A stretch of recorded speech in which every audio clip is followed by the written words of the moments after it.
Okay, hello everybody. Welcome back into the Regular Guy DFS show. I am David, and you are in the dungeon, aka my studio basement that my wife allows me to have. Thanks for coming in. Thanks for joining me today.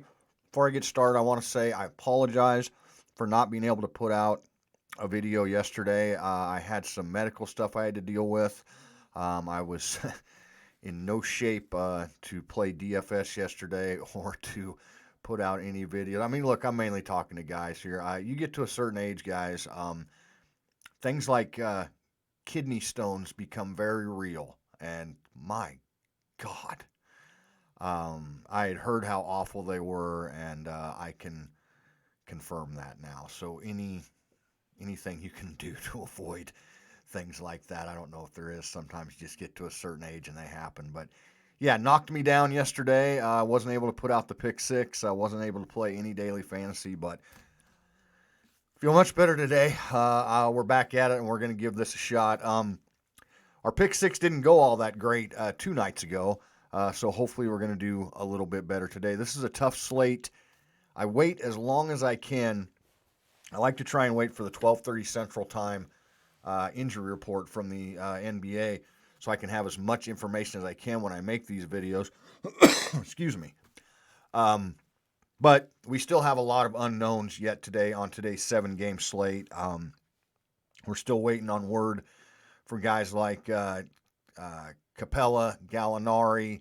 We found out about Jaylen Brown is now out. Walker confirmed out. Robert Williams also out for Boston. So we got a little clarification there, but we don't know about Kevin Durant yet, or if he plays, if there's going to be a minute. So it's kind of tough to put together a solid pick six right now. But I do have some guys that I think we can play tonight with some confidence, regardless of how this other injury information breaks down. Now, pick six today does not include Kyrie Irving.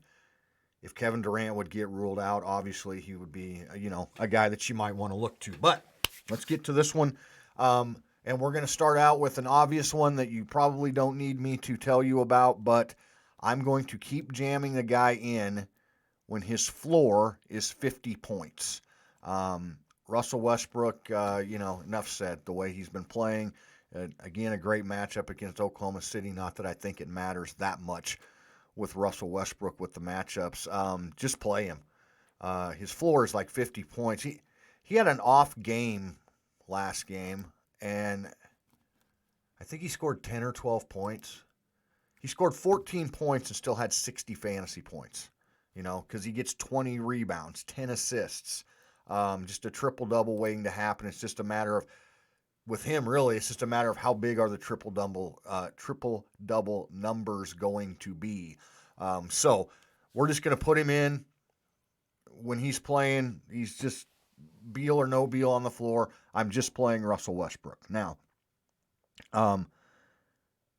another guy that I think is almost a lock today. He's going to be very popular, but the way he's been playing with no Kawhi Leonard, Paul George has just been great. He's been getting all the usage. The matchup is a little concerning to me, but I'm going to go ahead and play him. Houston gets blown out pretty much every game. Let's just face, they've basically quit. They doesn't appear like they're even trying to win. But I think if this game is a blowout, the big reason it's going to be a blowout is because Paul George is going off again. So I'm willing to take the risk. I don't usually play daily fantasy. It's one thing for you guys that are new to this, or you're just getting started trying to figure a few things out. I don't look at blowout potential that often because I've had games earlier this year. I remember a Sixers game where people were avoiding Embiid because it was going to be a huge blowout. They didn't even know if he'd play the second half. They were like a 13.5-point favorite. I don't remember who they were playing. And they lost by 15. So you just never really know in the NBA on a night-to-night basis. So I don't usually make my lineups, predicting blowouts. I think you're going to lose money doing that. But when you have a team like Houston that just doesn't even seem that interested in playing most nights, it's a real possibility. But we're going to go ahead and put Paul George in because his ceiling is very high. again, the good matchup, and I think he's going to have another fabulous night. He'll probably pay off his price point, even if it is a blowout and he doesn't play in the fourth quarter. So I think he's almost a must-play tonight. Now, we did get news. I was waiting and waiting to put this video out, and we did finally get some news that we were waiting for out of Boston. Jaylen Brown, Kemba Walker, and Robert Williams have now been ruled out. I expected Walker. Walker hasn't played on a back-to-back yet this year, I don't think. So, obviously, with those guys being out, the usage rate is going to go way up, and it's going to be a tough build, though, guys. So I'm going to put him in right now. I'm going to put Jason Tatum in. He's certainly, there's every reason to believe he's going to have a big night tonight playing against Brooklyn. They don't play much defense, and his usage level is just going to be really, really high. But if you notice, and again, I'm building these lineups on DraftKings, guys. That's where I play.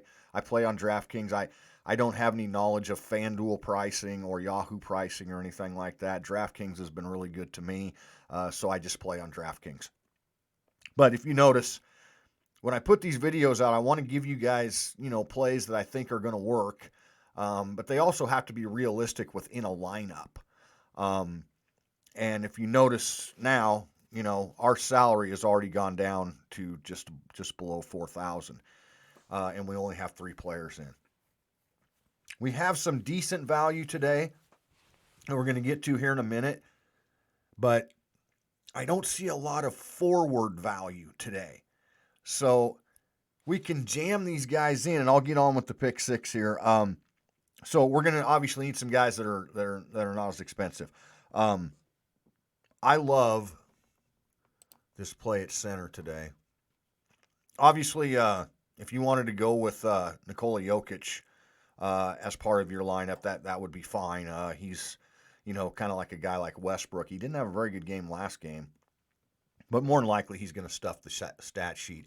But I'm going to give you a guy that I haven't played much this year, but I'm going to go with him tonight. Nurkic has been playing more and more minutes. When he came back from his injury, he was on a pretty strict minutes limit. They're still going to split some minutes with him and Zubac, but I don't think Nurkic is going to be very high owned tonight. And as you know, that's what we're trying to do here. We're trying to find guys that are productive but are different because we're playing GPP tournaments. So try to find some guys that maybe aren't going to have as high of ownership. I'm okay with Nurkic because recently he was stuck in that 24 to 22, 26 minutes. See, he got 29 minutes last time, and he's about a fantasy point per minute player. So he's very productive generally when he's on the floor, and if we're going to get up around 29, 30 minutes tonight out of Yusuf Nurkic, he's too cheap. At 5,200, he can easily pay off that price point. So Nurkic is going to be my center in the pick 6. The next guy we're going to put in is what we call chalk value. He's going to be incredibly high owned tonight, and I'm going to give you an alternative to him here in a minute. But at his price tag with the usage, and he's usually very productive when Trae Young is not playing tonight, so I would imagine they have in the past. I don't know why they wouldn't. They're going to start Brandon Goodwin. And when he gets the minutes, look back here, 37 minutes, 32 fantasy points, 16 minutes, 17 fantasy points. He's generally been productive, so he's going to be incredibly popular tonight because there isn't a ton of value on this slate right now, and most of the value that I see is at guard at this point. But again, it's 1 o'clock Central Time where I'm at here in Nebraska. We're going to get news throughout the day. But with where we have our lineup builder here, 3,700 again is our salary. We need some cheap guys, and he's probably the best value play on the slate today. I'm going to give you an alternative to him in a minute. But let's finish out the pick 6. We just got the news about Jaylen Brown. So I'm assuming that Peyton Pritchard is going to get the start instead of Kemba Walker or Jaylen Brown.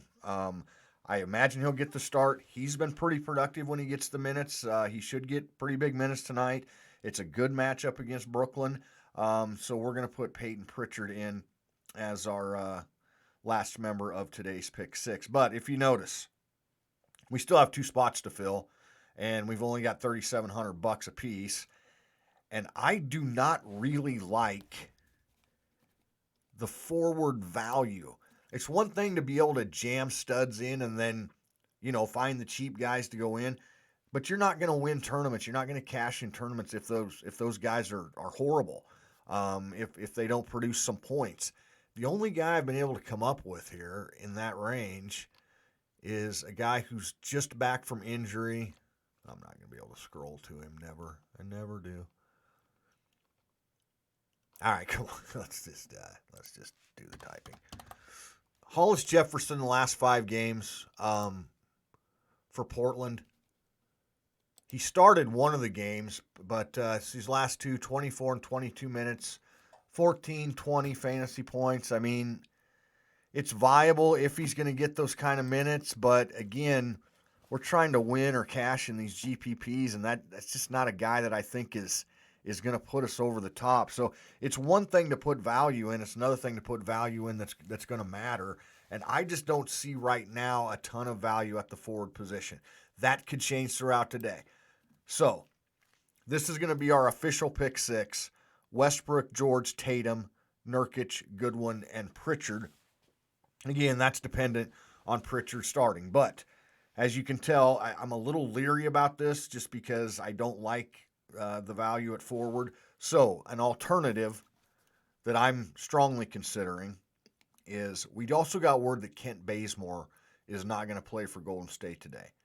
So that means Kelly Oubre is going to move back in to the starting lineup. And his last game, small forward, power forward, yeah, either one's fine. His last game, he did finally, I think, get almost 30 minutes.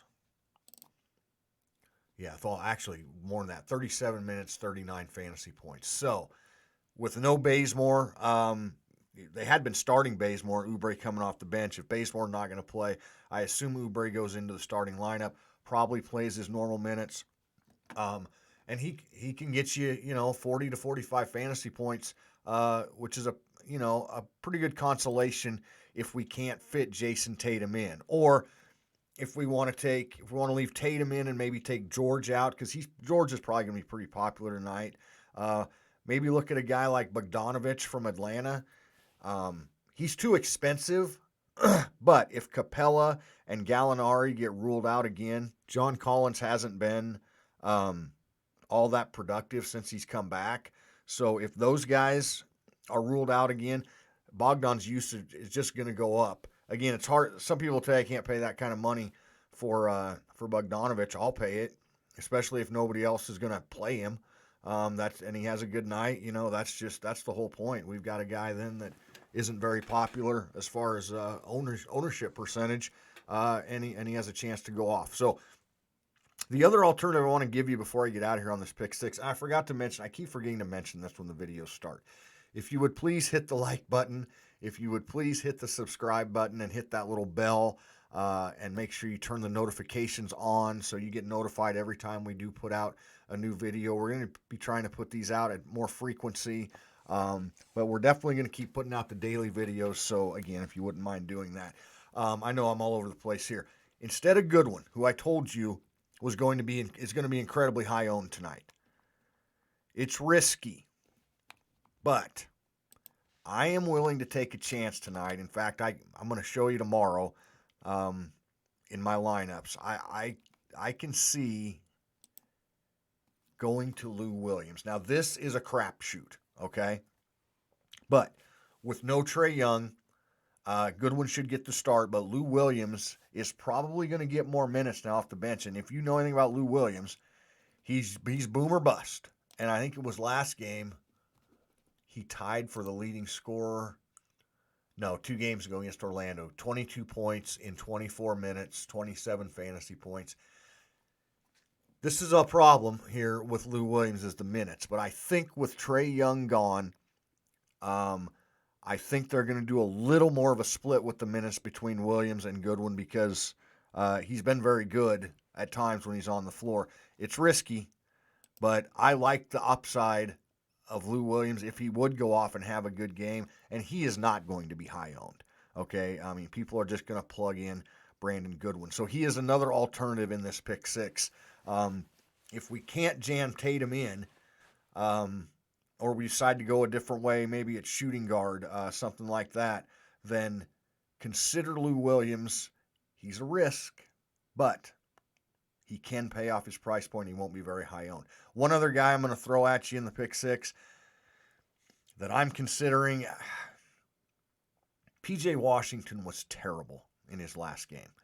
And I don't exactly know what the hell they're doing. It's very frustrating. There was last game, P.J. Washington, he didn't start. He comes in off the bench. Vernon Carey had started 2 games ago. This game right here against New York, Carey started, literally played 3 minutes. Washington comes in off the bench and pretty much plays the rest of the minutes. Vernon Carey never got back in the game. And he goes off for 33. Well, last night they start Carey again, and then Washington comes in, but then he only plays 13 minutes and he has 8 fantasy points. The point I'm trying to get to here is people are going to be way off of P.J. Washington tonight, okay? They're not going to want to go back to him, and you can't blame them. But I am willing to take a chance that was just some kind of a one-off. Maybe they felt bad because they started Carey and only gave him 3 minutes. I don't know what the hell they're thinking. But anyway, I'm willing to give P.J. Washington another chance. And if he could have a big game, he's going to have very low ownership, guys. So a lot of different ways to consider things going tonight. Throughout the day, let's just watch for value. This lineup, the one with Jason Tatum in it, is going to look a lot more appealing if we could get some decent forward value. I just don't think there's enough forward value right now to try and jam 3 studs, Westbrook, George, and Tatum in. His price is up to $10,000, and have a lineup that can take something down, because I don't think we've got enough forward value. But that can obviously change throughout the day. So this is the official pick six: Westbrook, George, Oubre, Nurkic, Williams, Pritchard. The official pick six was Brandon Goodwin. Okay, let's put him back in there just so we're clear.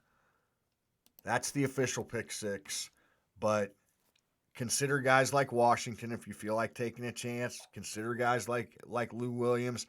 They can bust, but if they don't bust, the upside is very high and could get you the advantage that you need in some of these GPP tournaments playing guys that aren't going to be as popular. So I appreciate you guys tuning into the Pick Six. I try to keep this as short as possible. Hit me up on Twitter if you have any questions throughout the day. I'm at Sando DFS, and that's down in the little comment section down here at the bottom of the video. And again, if you wouldn't mind, it would mean a lot if you would hit the like button and hit the subscribe button before you get out of here. And hopefully we'll have a winning night tonight, and we will talk to you guys tomorrow. So thanks for tuning in. Like, subscribe, and we'll talk to you tomorrow, hopefully talking about a couple of takedowns. Thanks for watching.